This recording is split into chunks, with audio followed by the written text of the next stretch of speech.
All right, let's start back on chapter 36 in Genesis. If you look at the chapter 36 in Genesis, just look it over, you go, oh no, look at all those names. A lot of people don't like to read a chapter full of names, including me, because I don't know them.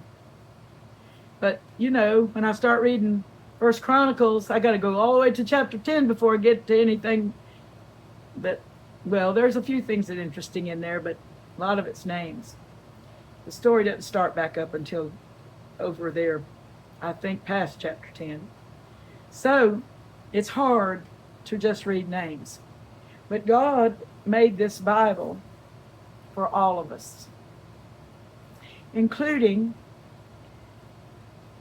people that are descended from people in the Bible.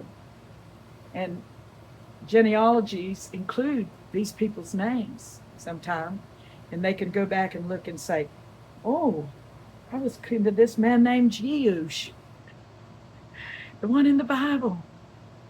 So it's a wonderful thing that God includes families and families' names in here.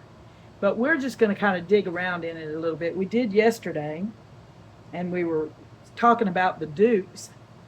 Sister Joyce let me know it's like a prince, or a duke was, or a landowner, or somebody that was in authority, maybe over a tribe or something. So here we are, and we've read about the dukes. We're going to start with 17. And these are the sons of Reuel, Esau's son, Duke Nahath, Duke Zerah, Duke Shammah, Duke Mizah. These are the dukes that came of Reuel in the land of Edom. These are the sons of Bashemath, Esau's wife. And these are the sons of Holabama, Esau's wife. Duke Jeush, Duke Jalem, Duke Korah. These were the dukes that came of Aholabama, the daughter of Aana, Esau's wife. Now, she's the only one that it doesn't tell grandchildren from. It just tells her sons. Aholabama. I call her Aholabama. It says Bama here, Aholabama, because that be like President Obama. I wonder what Aholabama means. Aholabama. We better look that one up. Did we ever look it up yet? Let's look it up. Because I know that Bama, I think, meant a high place, because I've looked that up before. Let's see what Aholabama means. Aholabama. I thought that was interesting for Alabama to have a whole high place talked about in it. Okay, I'm looking for A-H.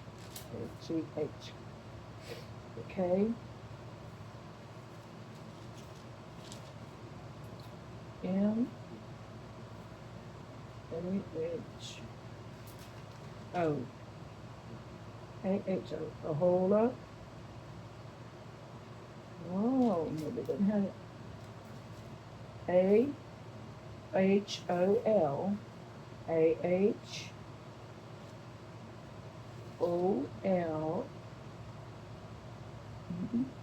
Doesn't have it. So, can't find that out. So we don't know what the Holabama means, but I know that other places this word Bama meant high place. So these are the sons of Aholabama, Esau's wife, Duke Jeush, Duke Jalem, Duke Korah. These were the dukes that came of Aholabama, the daughter of Aana, Esau's wife. These are the sons of Esau, who is Edom, and these are their dukes. So when it talks about Edom in the Bible, wherever you see it, and you will see it in other places, remember that's where Esau settled, in Edom. And Edom means red, which refers to that red pottage that Jacob sold to Esau for his birthright. And when you go into Edom, you'll find it's made up of cliffs. It's southeast of the Holy Land, down below the Dead Sea. And you find out that there are lots of red cliffs, red. When you go to Petra, there's a place where they have carved out of the cliffs beautiful buildings. So it's secret mystery about Edom from archaeology. It's amazing. But so now we're going to read about what was the history of Edom. These are the sons of Seir the Horite, who inhabited the land. Okay, let's find out who the Horite was. 20 and 20. And it says, these are the sons of Seir the Horite. Verse. Okay, so it's chapter 14 and 6. Let's go back there and look in 14. 14 and 6. And the Horites in their Mount Seir unto El Paran. So I still don't know who the Horites are. You remember that all these names of tribes of people were from when they come out of the ark. Some of their daddies, the names of the daddies, became the names of the tribes. So I was looking for the name that became the Horites, and I didn't see it. So these are the sons of Seir, the Horite, who inhabited the land. So they had probably gone there from the time Noah, from the time of the Tower of Babel, when all of their languages were confounded, and they probably were scattered there to Seir. And it says Lotan and Shobal and Zibeon and Aana. These were his sons. Look at Zibeon. We've already said that Aana was the daughter of Zibeon the Hivite. So this is one of the wives of Esau. This is his family. And one of the wives' families. And Dishon and Ezer and Dishan, these are the dukes of the Horites, the children of Seir in the land of Edom. Now, I really like to look at this about dukes because somehow the translators figured that this was the closest word to how they were thought of in Edom as dukes. So this is the only place in the Bible that anybody's called a duke. So I think that they were trying to approximate whatever title they had into English, and it came out dukes, and it was what the Lord wanted because it's in here, and we know it's his perfect book. And so the children of Lotan were Hori. That might be where the word Horites come from. This was a young child that was named after the grandpa. And Hemam, and Lotan's sister was Timna. Okay, let's go back to Timna. We go back over to verse 10, and it says Eliphaz. Let me find it. Let me get back where it was. And Timna was concubine to Eliphaz, Esau's son, and she bare to Eliphaz Amalek.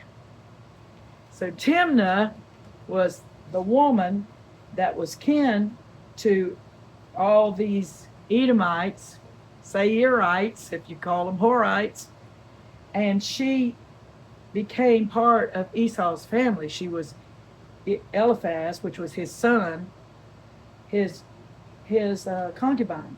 So Amalek, which we learn a lot about later on, hated the Jews. He was Timna's son and Esau's grandson.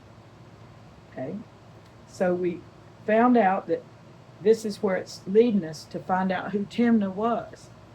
And the children of Shobal were these: Alvan and Manahath and Ebal, Shopho and Onam.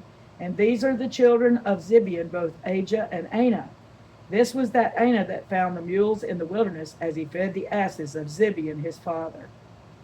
So Aana is famous for finding mules. And I don't blame them for, you go in the wilderness and you find anything of value, that's precious. And he found mules. We don't know where they came from, but we know where they went. They went home with Aana. And the children of Aana were these: Dishon and Aholabama, the daughter of Aana. So Aana was Esau's father-in-law. the one that found the asses in the wilderness, Aholibamah. She was his daughter. And these are the children of Dishon, Hemdan and Eshban and Ithran and Cheran. The children of Ezer were these, Bilhan and Zaavan and Achan. I looked up some of these names just to see what they meant. Interesting. One was counsel. One was pleasant. That was Hemdan. One was united. So I don't know. We don't know the history why they were named that, but that's what the names meant.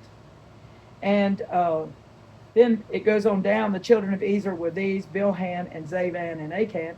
And the children of Dizan are these, Uz and Aran. Now Uz, how did he get his name?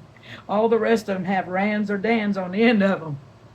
He doesn't. He's just called Uz. And I looked up Uz, but I forgot what it meant. Let's look at it real quick. Uz. It was U-B-W. Uz. Uz means counsel. Oh, that's the one that means counsel. So maybe it was at a time when they had to have a council. The baby was born, and Mama said, call him Uz. Oh, well. Uz and Aran. These are the dukes that came of the Horites. Duke Lotan, Duke Shobal, Duke Zibian, Duke Ana, Duke Dishon, Duke Ezer, Duke Dishan. These are the dukes that came of Horite among their dukes in the land of Seir. Now, this is one thing it's making you know. It's making you know that Esau married into royalty or married into nobility. All of these names of the dukes. And his family became nobility. He wasn't just lost in the shuffle of Edom somewhere. He married into royalty. Married into a big pile of dukes, and his children became dukes, and his grandchildren became dukes. So even though Esau wasn't blessed to be that one blessed from Abraham and Isaac, he was blessed where he lived. Okay? And these are the kings that reigned in the land of Edom before there reigned any king over the children of Israel. Okay, we know that when Esau moved there wasn't a nation of Israel. There was just a family. But already there were kings in Edom. It says in verse 32, and Bela the son of Beor reigned in Edom, and the name of his city was Dinhabah. And Bela died, and Jobab the son of Zerah of Basra reigned in his stead. And Jobab died, and Husham of the land of Timani reigned in his stead. And Hushab died, and Hadad the son of Bedad, who smote Midian in the field of Moab, reigned in his stead, and the name of his city was Avith. And Hadad died, and Samlah of Masrekah reigned in his stead. And Samlah died, and Saul of Rehoboth by the river reigned in his stead. And Saul died, and Baal-Hanan the son of Achbor reigned in his stead. And Baal-Hanan the son of Achbor died, and Hadar reigned in his stead. And the name of his city was Pau, and his wife's name was Mehetabel, the daughter of Matred, the daughter of Mezahab. And these are the names. Okay, that's all about the lineage of the kings in Edom. And later on, we'll have the lineage of the kings in Israel, and it'll be very important. But these are just kind of a side note. Maybe not for somebody that's searching their genealogy and finding out they were kin to Mehetabel, the daughter of Matred, the daughter of Mezahab. That might be very interesting to them. But to us, no, not to me.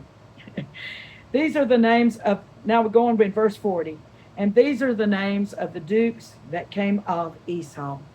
So when he went over into this new land, Edom, his family became royalty or in authority princes. And these are the names of the dukes that came of Esau according to their families, after their places, by their names: Duke Timna, Duke Alva, Duke Jetheth, Duke Aholabama. Now, was she called a duke? Perhaps.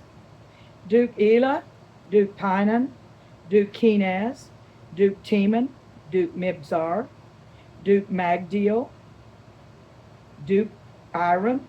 These be the dukes of Edom, according to their habitations in the land of their possession. He is Esau, the father of the Edomites.